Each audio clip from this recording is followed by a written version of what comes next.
From 1985's A Different Light album, we just heard the Bangles with If She Knew What She Wants, right here on That Modern Rock Show. And our guest tonight is Susanna Hoffs from the Bangles, who's just released a brand new solo album called Someday.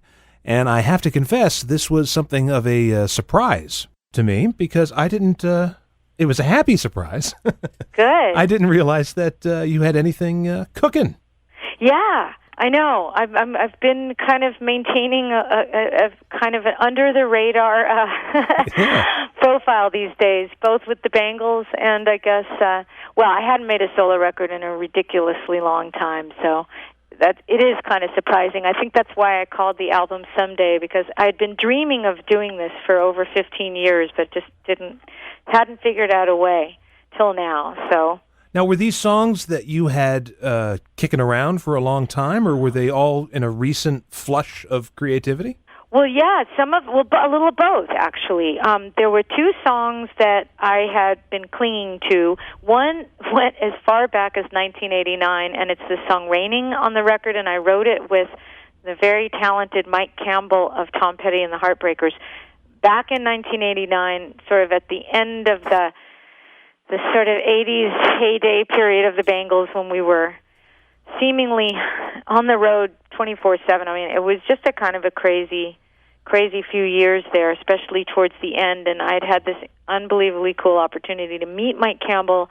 The Bangles had done some background vocals on a song that I hear came out on this box set or some collection anthology.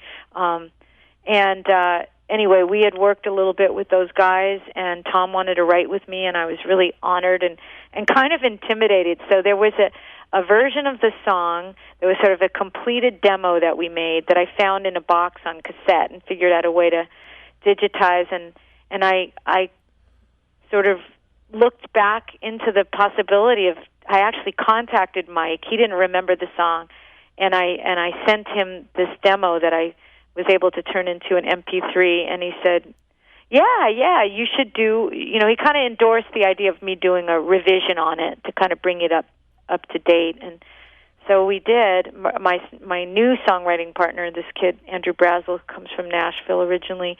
And anyway, so that's an older one. And then there was one other one that was from 1998 that made it on the record. But everything else was brand new stuff that was written in a very short period of time. That's actually my favorite track on the album, and as I'm sitting here listening to you telling me it's been around since 1989, I'm thinking, why were you sitting on this gem? This is such an incredible song. I can't believe it's been unreleased. I think sometimes, the process is complicated, and I think that the process in making this record, just the players that made the team, the people that I collaborated with came together in the right way at the right time, because somebody else was asking me about why it took so long and why some of these songs just sat there for so long. I think what happened was in 1990, like the song with Mike, the date on the cassette said 1989, so I'm going from that, right. And I knew it was at the end of the 80s that we were working together. I was still on Columbia Records. The band kind of had this kind of sad and semi-tortured kind of parting of the ways in 1990, and then I got a deal to do solo music at Columbia, and it was really stressful. Mm-hmm. I'm comparing what I felt being the age I was then. I'm 53 now, so I've had a lot of life experience since then. But to be like attempting to make music without the band, with the pressure that was on me at the time, and this being at this label that was so powerful, and there were so many people to please, and now it's kind of like so much simpler for me. It kind of goes all the way back to the very beginning of the Bangles, when we were just like a do-it-yourself team there. We right. just did everything ourselves. I keep comparing how it is for artists now as kind of the wild, wild west, because kind of the structure and the business part of the music business has kind of crumbled away in large part, and so we're sort of out there just fending for ourselves. But frankly, it's much more comfortable for me. So I think what happened to that song is that different people were involved in the record making process, and they had songs that they drifted towards, and it just kept, sitting in a box and kind of being overlooked. And I think doing the revision of it just really, really, kind of took the sort of heart of the song that was there, but it just came a long way when Brazel and I revisited it. I just had such a different vision of it, and having fresh ears on it, he just started playing it in a different rhythm, and we weren't sure that it was right. And then Mitchell heard it, and he was like, "No, that's Mitchell Froom who produced my record." Right. And so I just needed to get some perspective on it, and it really just rewriting a lot of the lyrics made it something that I felt, I was more connected to than this song from so long ago. So, yeah, but I'm glad that you like it. I'm really happy that it saw the light of day finally. Well, I'm reminded of something Brian Wilson used to say when fans would ask him about a great unreleased Beach Boys song that finally came out years later. He would say, well, now's the time. Right. Now's the time. Yeah. I do want to stress, because I did see some things online where people were having the vapors, thinking that you were leaving the Bangles, but that is not the case. No. I don't know why they would think that, because you just put out an album last year, and you're touring, I think, in a couple of weeks, aren't you? Yeah. I mean, I think that there is this bizarre kind of way that things slip under the radar. I think it's partly because there's a lot going on out there in the music world, and, I don't really watch much TV, but apparently these reality shows are really popular. I mean, I never watched them. I guess I made a decision early on that I just didn't want to spend my time doing that. And so I don't know who's on American Idol or this one or that one. I mean, I'm just going to admit it publicly. I don't watch that stuff, so I'm really out of it. And I think most of a big part of the population is focused on that. And so whatever little stuff I'm doing with the Bangles just kind of goes unnoticed, and that's okay. I'm not trying to reclaim the glory years of the 80s. I'm perfectly happy just to have the opportunity to play and do things in a much less exposed way, but I think for that reason, it just, people are unaware, actually, that the Bangles have been back together and touring. I mean, we've done 3 tours of Australia, we've gone to Europe multiple times, and we're kind of constantly doing the rounds in the U.S., too. But we tend, because we have kids and families, we can't sort of say bye to our families and disappear for 2 months. We just can't do that, right. Or we just don't want to, frankly, because it's just too, I don't know. I think one of the reasons that we were able to come back together as a band was that we were able to say to each other, you know what, we have to have some semblance of a normal life here. And by the time the band regrouped, there was a lot of complexities in terms of families, and there was already kids and stuff to factor in. So, I mean, I kind of said, I'll do it. I would love to do this. I want to do this, but I have to be able to put my family first, and everybody was okay with that and agreed that was the way to go forward. So everything's harmonious now in Bangalonia. Absolutely. I have one final question here for you, and I know obviously you can hear it in the record, and you could hear it in Bangles music, that you're a fan of classic 60s pop and 60s songwriting. Yes. But I want to know about current music, people making music today. Is there anybody that you enjoy now? Well, there's so many, and I hear about them from my kids, actually. Mm-hmm.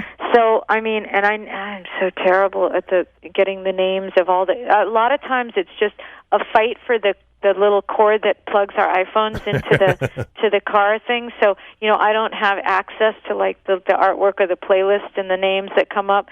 But I mean, stuff that I've been hearing, oh my God, St. Vincent, the Dirty Projectors, okay. the New Pornographers, Bon Iver. I mean, there's like so much, you know. There's just so much interesting music that my kids are playing, and I just don't have all the names handy. Oh, that's okay. I only asked because you were mentioning shutting yourself off from pop culture mania, and I just wondered if that extended to new music as well. But I'm glad to see that you still listen to it. Oh, I do. And the thing that I love that's happening is that I see that a lot of the influences that are still so important to me, and and I look at it like, well, it's part nostalgia for me. The '60s and the '70s, those were that was the soundtrack to my early years, and that was my first musical crush. You never get over your first love. So, but these influences are sticking with a whole new generation of kids, and that was true of Andrew Brazel. I was like kind of blown away. I mean, he was born in the '80s. My writing partner, but he is as knowledgeable about '60s music, and I wish I could think of the name of this band my older son was playing, and I swear it sounded just like this Nico record, Chelsea Girls, that John Cale from Velvet Underground produced, and it's just this iconic record that is a reference point for me. And this music was like an homage. I just mentioned it to somebody, and they said the name of the band, but now I didn't write it down because I didn't have anything to write with. That's all right. But yeah, I think there's, interestingly, a resurgence in that music, and it's coming through a lot of the new kind of indie, alternative pop, rock music that's coming out now. It's cool. Yeah, I would recommend to you a band that you may or may not have heard of called the Explorers Club. Okay, I'm writing this down. Yeah, you will love this band. The Explorers. I'm doing it on my iPhone here. I don't have my glasses on. Explorers Club. Great. I will check that out. Yeah, it's like Beach Boys meets Birds, and some of the things they do are so spot on. You have to pinch yourself and say, what am I listening to? Am I listening to an old Beach Boys record? I mean, they're that good. Oh, you know what? I think I heard that. Somebody was playing it, and it was uncanny. There was harmony. Yes. Yep. And like the cool, like little bass parts. And yeah. It's so cool. I mean, of course, I'm just like a sucker for those melodic sounds and those kind of arrangements. It's great. Before I let you go, I want to give you a chance to not only mention that obviously the album Someday is out, but where can people keep up with you online? Oh wow, I'm getting all into the loop on this with the Facebook and the Twitter, and I always put a "the" in front of it, and everybody says you shouldn't do that. You sound really uncool. I have a Facebook page. I'm sure there may be some other ones that are confusing, but mine, I think it's pretty easy to find mine. I hope. It might say something like the real, or I don't know what it says. If they go to the official Susanna Hoffs. But anyway, www.susannahoffs.com will take you to my site, and then I have a Tumblr, and I'm doing all that stuff. It's a lot of fun. Twitter? I actually just started that too. I don't hardly know how to work it. I always have to call someone. Someone will call me and go, someone just posted something really cool on your, and I'm be like, now what do I click on? I feel like so embarrassed to admit that, but I know how to do Facebook now. I know how to do Tumblr, and I'm learning how to do Twitter. And probably by do you do it? I do. I had to get into it. I went kicking and screaming into it, and now I feel like I've mastered it. But I have a feeling that as of next year, this will probably all be irrelevant, and we'll be moving on to some other social media. It's true. You have to like not get too settled in. Right. The technology is not going anywhere. You got to learn. I mean, I used to have that thing at the airport. I don't want to have to do the little kiosk. I want to talk to a person. Right. So I don't want to be punching in something. I get flustered. Yeah. But it's not going away. It's like when you go to the grocery store and there's nobody there, and I have to do the self. I'm terrified of that. Right. What do you do?